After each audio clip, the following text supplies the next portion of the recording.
Hello, how are you? Good. Hello. It's good to meet you. So we are doing pre-calc? No, yeah, pre-calc physics 1. I think I remember I got a message saying that you wanted to do mostly pre-calc today. Is that right? Yep. Okay. So you want to talk about like tangent, cotangent, stuff like that on a graph? Yeah. Yeah. Okay. Cotangent. I know tangent, what it looks like on a graph and how it functions, but hmm cotangent, I was having a little bit of trouble with. Okay. So, are you mostly concerned about just like graphing them, or is there anything else that you're looking to do with that? I'd say for now it's just graphing cotangent. Okay. Um, yeah. All right. Then let's start with this. So I'm going to share my screen to you. Have you ever used this program before? It's called Desmos. Yeah. Yeah. I've used Yeah. Desmos. Yeah. So I use this all the time for trig stuff.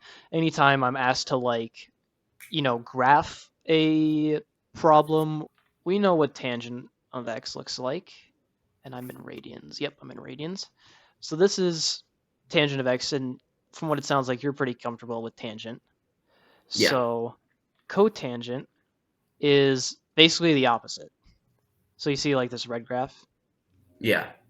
So how it changes now, because if you think about it really, tangent is uh, tangent is equal to opposite over adjacent. So it's over a or opposite over adjacent. So this is tangent. Cotangent is the opposite, where it's adjacent over opposite. Is this familiar? Yeah. Yeah. Yeah. So it kind of makes sense why these are going to be different or why these are kind of going to look the way they do.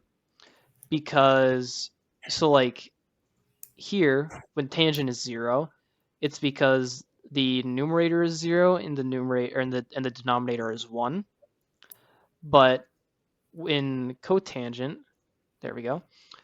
When we have the denominator being 0, we get an asymptote at x equals 0. So there, that's the line we want. Yeah. Okay, so that's kind of the basics of cotangent, and then they sweep the opposite ways.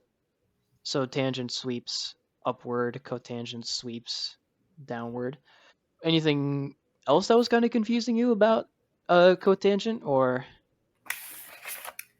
I'd say that clears things up for cotangent, but do you think you'd be able to cover? There's a couple other things that honestly, since we got this set up, that I've been confused with. I mean, the sure, class moved very quickly. yeah, Um, and I guess I'm one second. I'm gonna read because I need to figure out. So one thing that I've been having a lot of trouble with is like manipulation of fractions involving pi.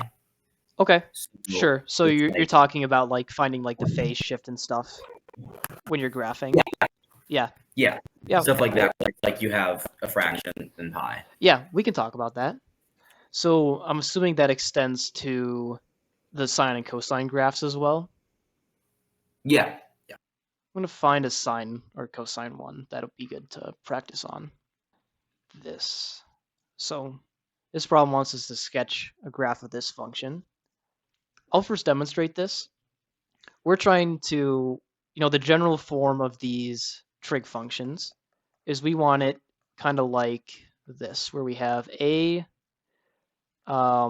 whatever trig function times b, or an inside sign is b times x plus, I'm going to say, I'll say c over b. And I'll explain why. I'm going to write it like that in a bit. Plus d. We know the d is the vertical shift. The c over b is like the horizontal shift.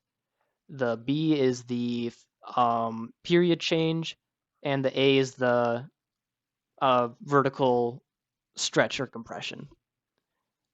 That's all good? yeah. Okay.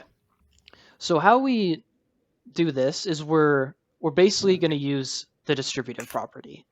Do you know that property? Yeah. All right, could you tell me what it is? It's where if you have, like, I guess I can do a little drawing. If you have, say, I guess, yeah, A, and Hmm. then you have stuff, like a bunch of stuff in here, you're just going to multiply all the stuff in here by A. Yep. So if you have like 1 plus 2, it's going to turn into 1A plus 2A. Is that Yep. general? Yep. Very good. And so I'm gonna write it generally, and so this is gonna help us. So I'm gonna say A B plus C is equal to A times B plus A times C.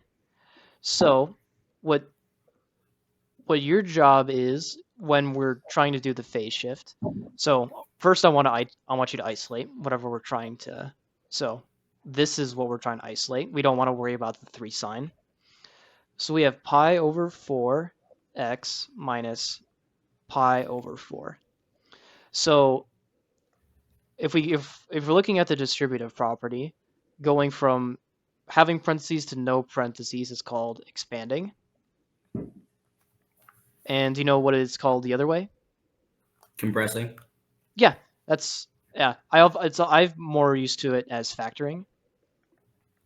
So we factor a out. That's sometimes how I like to think about it. But yes. So what we're going to do here is we're going to do the factoring direction. So you see how pi over 4 is kind of acting as our a term. Yeah. So if we factor this, what would it look like? So that would be, would look like pi over 4. Would it just be, would you just add a parenthesis? You wouldn't just add a parentheses. Yeah, you You would. would? Yep. So if you're going this way, um, you're going to want to include the parentheses because that's what the form looks like. Because these are exactly equal to each other, we can convert between them. All right. So what's going to go inside the parentheses? Do you know?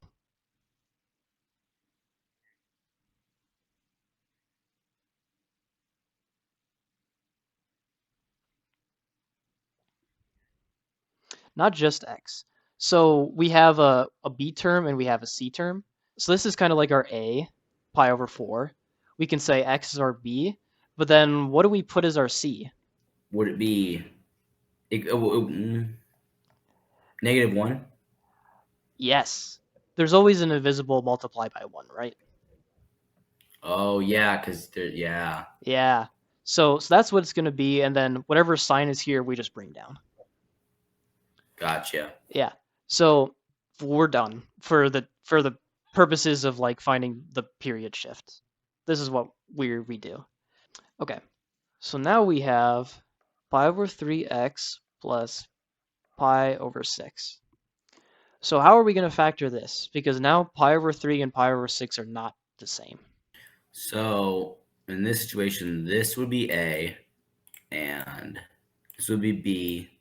Well, I guess we'd start with yeah, we'd start with pi over 3, Mm-hmm. and then we go. Would C be this? Would C be pi over 6? No, it won't be. So this one is kind of interesting. So let me help you out. So right now we actually can't do factoring because we need a terms to look exactly like each other. A must be equal to a, otherwise we've done something horribly wrong and all of math collapses into a black hole. We need a to equal a.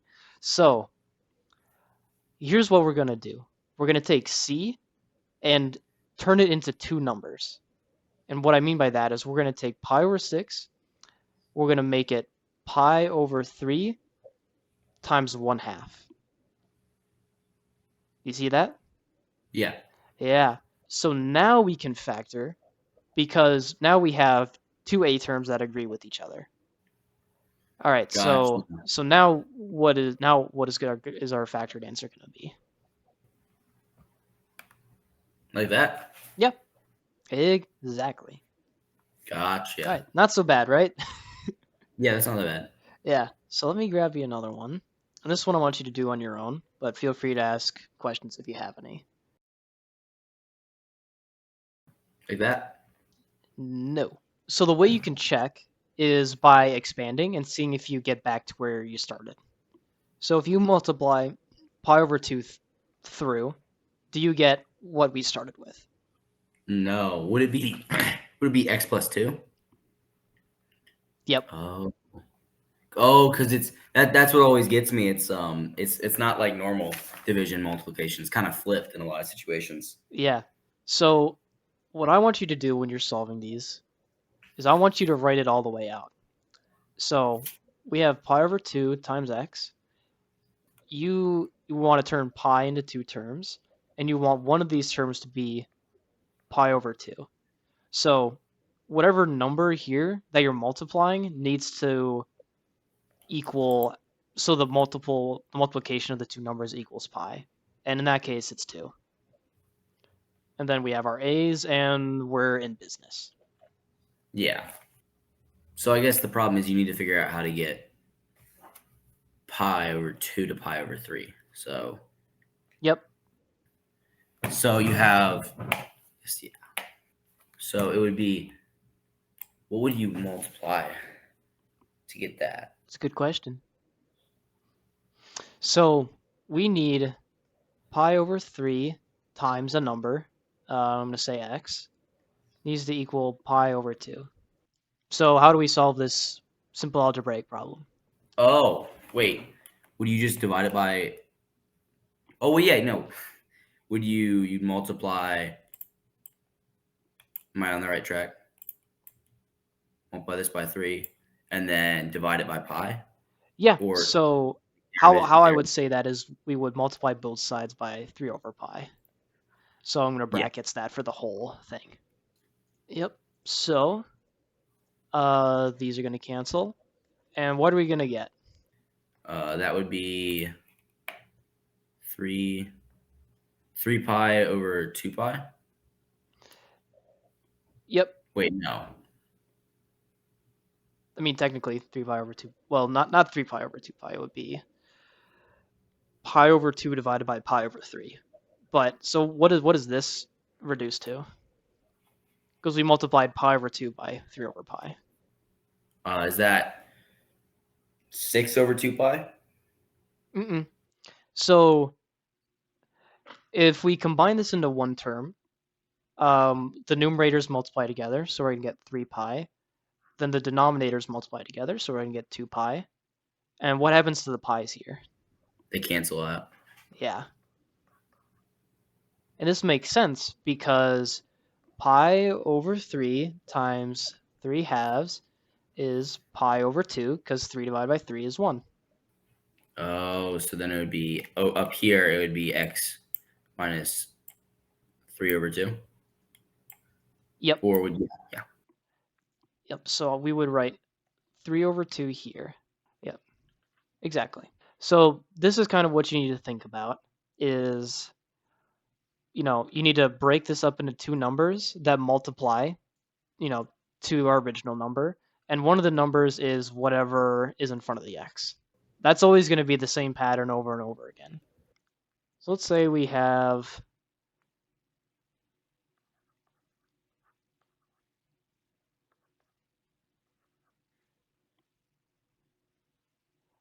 I'm going to throw you a ringer. 2 pi over 5 plus 3. Okay, we don't have pi this time. What do we do? 2 pi over 5 plus something. Something indeed. My favorite kind of thing. I guess in this situation be c. Sure. So we need to make 2 pi divided by 5 equals 3, right? So I want you to write it all the way out first. So this is our final step. So I'm going to bring it down. We have it 2 pi, oh, that's no pi, 2 pi over 5 times x plus 2 pi over 5 times something. Because we need these to match. And then these will multiply to 3. So what equation are we going to set up? 3 equals 2 pi over 5x? Yeah. Gotcha. And then, I mean, you just multiply that by 5 and then divide it by 2 pi, right? Yep. Or you could do, like the Yep, you could do it in one big motion if you want to. But if it helps to break it up into smaller parts, that's fine as well. So That'd what is x be going to be equal to? 15 over 2 pi. Yep, 15 over 2 pi. Oh, Oops, sorry. sorry. Yeah, 15 over 2 pi. That's what goes in the box. So 15 times 2 pi. And that makes sense because if we look at, this, the 2 pi's are going to cancel, and then 15 divided by 5 is 3. Yeah, Yep, so what goes here? it would be 15 over 2 pi. Yep, very good. 15 over 2 pi. Yeah. Yeah, so that's the idea. I think I could, throw 10 more problems at you, but I think you'd be able to get them all. Yeah. All right. So does that leave it open for us to cover something else? Yep. Hey, if you're fine with this, all I care about is that you feel that you could do this on an exam. Yeah. Yeah, and if you, Actually, do you think we could do a couple more practice problems? Yeah. Would that be okay? Yeah, absolutely. I'll keep it simple. 3x plus pi. So what should we do before this step? You do 3 times x plus 3 times. That'd just be like unknown, right? Yeah, something. The elusive something. So would this be x equals 3? Is that what it would be? So it's the multiple of these two numbers equals that number. Oh, so 3x equals pi. Yep. There you go. For this, I'm trying to find x, so just divide by 3. So x equals pi over 3. Yep. So then that would mean this would be pi over 3. Mhm. And then, pi over 3. Gotcha. Yep. And so what's really cool about factoring like this is, so normally when we're factoring, we're doing greatest common factoring. So we're factoring out, so if we had like 3 pi x plus pi, we would factor out the pi's and leave the 3. With this kind of factoring, we can factor out any number we want, and sometimes that's really useful, like in this case. Yeah. Let's do...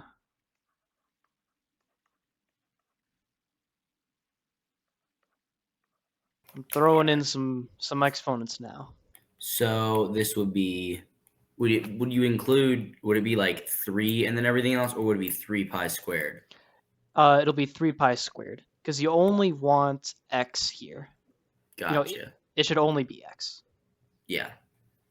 So 3 pi squared, then you got x plus, I guess you'd start with times x plus 3 pi squared times something, and then that's going to equal to, would that equal to 1 over pi times 3 pi squared?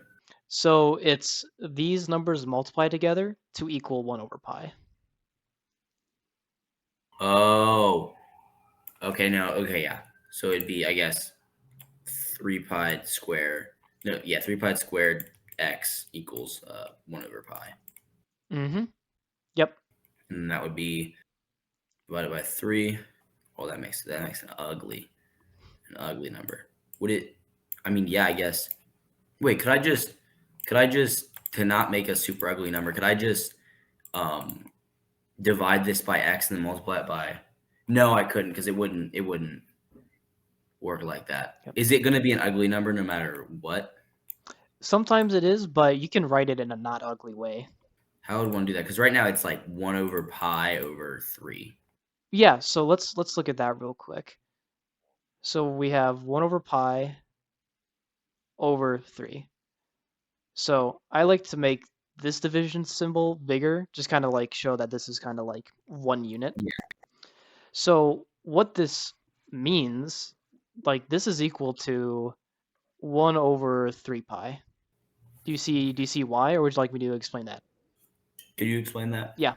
So this kind of comes from fractional analysis, I guess. I don't really know how you would say it. But so this is our big division. And then we can think of 3 as 3 over 1. And what we're allowed to do is we're allowed to switch from division to multiplication as long as we switch the fraction to its reciprocal. Is that familiar at all? Yeah. Yeah. So we have 1 over pi times, so it's 3 over 1, so now it's 1 over 3. Now we multiply fractions together by multiplying the numerators, 1, then multiplying the denominators, 3 pi. So that's how we get it. Yeah. So I kind of shortcut it because I know the process. So now we have pi squared x is equal to 1 over 3 pi. 1 over 3 pi, drawing a proper pi. There we go. All right, what should we do next? Hit it with a square root of everything, and then I guess you divide it again, wouldn't you? So it'd be 3 pi. No. No, because we're gonna have a square root of x, Oh. right? Because if we do pi squared times x, square root it, we would apply the square root to each term. Yeah. And that's no good. So would we just take the whole thing and send it over? Yeah, you would just send over pi squared.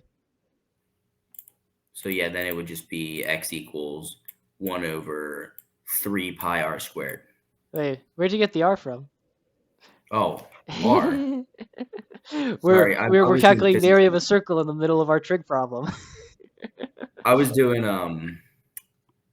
physics just now. Oh, okay. Yeah.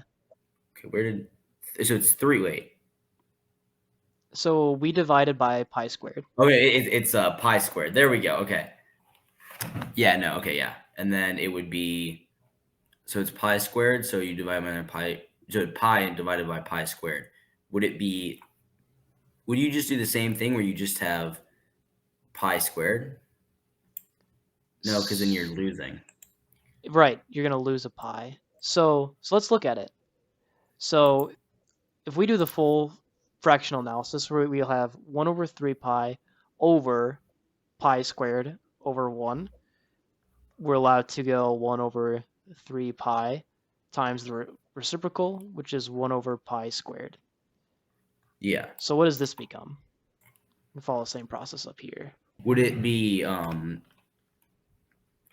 cubed? It will be. It'll be pi cubed. 1 over 3 pi cubed. Because really what it is it's pi times pi times pi in the denominator. So we just shorthand that as pi 3. Yeah. Yeah. All right. Would you like me to keep going? I can just keep adding on to concepts. Yeah. All right. Because I think it's more, I'm in all these like advanced math classes and I just struggle, to be honest, mainly with like the fundamentals. Yeah. Okay, let's see here. A refresher on logarithms would be very good. Yeah, we won't do any like logarithm manipulation, but if you want to talk about that, we can. I'm gonna pull up the graphing calculator here. Oh, do you see that? Yeah. Oh, that's funny. So, okay, you got a logarithm. Remind me of what logarithms do again. I honestly cannot remember. Yeah. So I'm gonna move that over to the right so it's not covering my screen. Logarithms are the inverse function of exponents. Do you know what I mean by an inverse operation? Yeah. Okay. So what that means is if we have y equals x to the b, we can use logarithms to find, it'll be log of x, y is equal to b. So this is what logarithms are, but we don't, so for this problem, we don't actually need to do any of this. Because natural log of 2 is just a number. It's just some number. Do you know what the natural log represents? No. Okay. So the natural log is it's just a log where the base is e. Do you know what e is? Yeah, it's someone's number. It's like Euler. Yeah, I think it is. Yeah, Euler's number. It's like 2.7 something. But it's a very special number. But nothing that concerns you right now. Yeah. So That's where it comes from. But natural log of 2 is just a number.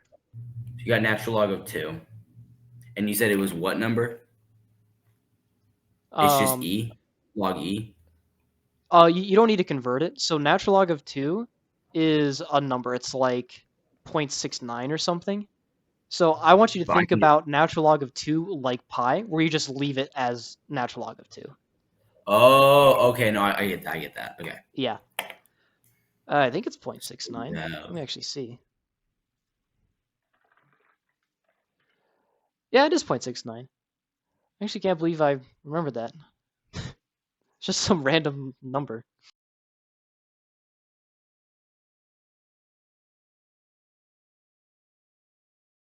I mean, this would just turn it. You could just turn this into pi, right? Because 1 pi is just Yep.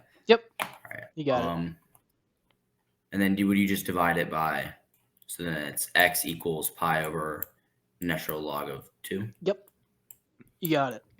Is that it? Yeah, that's it. And then you just have. All right. Does that look good? I'm imagining it looks good because I can't see it. I'm assuming it's natural log of 2 over pi in parentheses x plus pi over natural log of 2. Yeah. That's right. All right. I'll see you after the refresh. Yeah, I don't know why it happens. It seems to happen more when we like delete stuff. But like, for whatever reason, for some people it just happens more. I couldn't tell you why. Yeah. I think that covers it for this. You're satisfied? There's one more thing to ask you about. This is more physics based, I think. Oh, sure. Yeah. Totally fine with So that. it's more about rolling. I have a question here. Do you want me to like just read it out or what? Yeah. So read it out to me and I'll write down stuff. Gotcha. A ball of mass m and radius r, Okay. whose moment of what? Did you say something? Nope. Oh, sorry. Whose moment of inertia about its center is 2/5 mr squared. Rolls without Equals slipping. 2/5 mr squared? Yep. Okay. Rolls without slipping along a level surface at speed v. Okay. One second. I'm going to go let my dog out. That's why he's whining. Okay. Slipping along a level surface. The maximum vertical height to which it can roll if it ascends an incline is, and then it's just 4 different answers. I'll write them out because. Okay. Or actually, you know what? We could just do it like this. Yeah, so the question is, I'm going to draw this out. So it's rolling and there's a hill. Oh. So it's rolling and it goes up a hill, right? Yeah. So it's rolling and you said it's a sphere, right? Yeah. It's on a level surface, by the way. I don't know if I mentioned that. This surface is level? It's like this. Level surface upward. Oh, okay. It has a diagram. Okay. And I think that's what. Yeah. Okay. It won't make that much of a difference because we're talking about energy, but yeah, so we'll put that there. And I'll put this flat. So this is V. We have MR, we have the moment of inertia, and so we're tasked with finding the height. So what should we start with? Or what do you think we should start with? Would we start with one of the equations that includes position? I have the formula sheet right here. Do we have a position to work with? Oh, that's a good point. We don't. Mm-hmm. But we're trying to find it, right? Mm-mm. So all we need to know is how high up it goes. It'll be off the ground h. Whoa. Is this would this be like, I guess E bottom, the energy at the bottom equals the energy at the top, so would you have mgh and then Yeah. Oh. Yep. So the way to think about it is all of the kinetic energy of the ball turns into gravitational potential energy at the end. So this is T equals 0. This is t equals final or whatever. Yeah. So what is the so yeah we know mgh. What is the kinetic energy of the ball? Would it be would it be like a combination of the translational kinetic energy and the rotational, or would it just be rotational? Oh wait, no, since it's rolling, it's just rotational. That's actually a good question. I forget. Um, I'm pretty sure since it's rolling, it's just rotational. Because I know we've been doing a bunch of problems lately, and it's mhm. been a combination of rolling and slipping and just rolling. So I can't remember which Oh, one. so because it's not slipping, it doesn't have a 1/2 mv squared. Yeah, Hold on. because like one of them, well, yeah, I don't know, because Um, there's no reason if it was rolling that there wouldn't be translational kinetic energy. I feel. let me double check. So actually, it is going to be a combination of the translational and the rotational kinetic energies. So we know that translational. Actually, I'll ask you, what is the translational kinetic energy? 1/2 mv squared. Mm-hmm. Now, what is the rotational kinetic energy? 1/2 1/2 moment of inertia times an angular velocity squared. Yeah. So we're gonna have to find angular velocity. Do you remember what that ratio is, or what that Um, like formula is? I guess. V over R, right? Yep. V over R. You got it. And then because of some property or something, it's squared, right? Both of them. Yep. Both of them are squared. That's the next one in property. So, and then we do have the moment of inertia, right? Yeah, we We do. do. Yeah. And this is all equal to mgh. Oh, and then we have to, okay. Now I know what I'm Yeah, because I do this a lot. They make us, I mean, you have to do the same for, I guess, the opposite where you have to figure out. How far it's Um, gonna roll, or how fast it's gonna yeah, roll, something like that. Yeah. I never realized it's just the exact same thing, but backwards. So I'm going to do it. Actually, no, I'm going to do it in here because then you can see it. Yeah. I mean, it'll be a lot to write out. So if you want to do it on paper or something and just read out your answer, that's fine too. Actually, you know what? Yeah, I'll do that. Why not? Because let's see.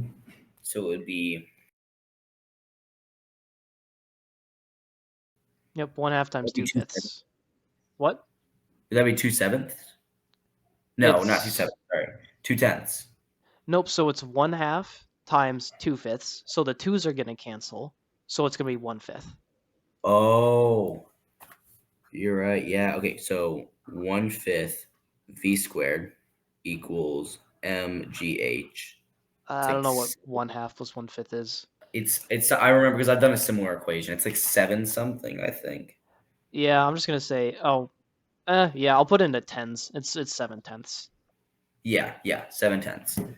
So 7/10 v squared equals mgh, or no, not mgh, gh. So we're trying to find the height. So then you Mm-hmm. just divide it by g. Yep. So it'd be 7/10 v squared over g equals h. Yep. And that's our answer. I can find it later. I'm sure it'll be the correct answer because I'm pretty sure I remember seeing that. Where did it go? The vanishing homework. Dog ate my homework. There it is. Let's see. So 7/10 v squared over g equals h. I hope this is right. So it's right. It says 7v squared over 10g. Yeah, that's fine. Same thing. Yeah, that's the same thing because it's yeah, okay. All right, then yeah. Thank you. Yeah. No, that's a cool problem. That makes a lot more sense. I didn't realize it was just the exact same thing. I don't always I think my biggest problem I have with physics is I don't always realize how much it's based around deriving everything. Yeah. Yeah. No, so real physics, so like another student I work with, like it's just all like numbers. They don't write out the equations and then solve for the variable they're looking for, then plug in the numbers. And that makes it kind of hard if you know. Yeah, but I Yeah. like I'm so used to after like doing physics for so long, writing it out like this that I'm always like flabbergasted when people don't. Yeah. Because it helps to one, it helps conceptually. Two, it actually makes it easier to plug in numbers at the end. Yeah.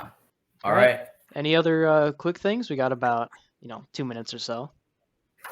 No, I don't think so. That covers everything that I wanted to work on today. Cool. Thank you. Yeah. Thank you. Thank you very much. Yeah, that was a fun session. I'll see you next time, Yeah. Franklin. See ya.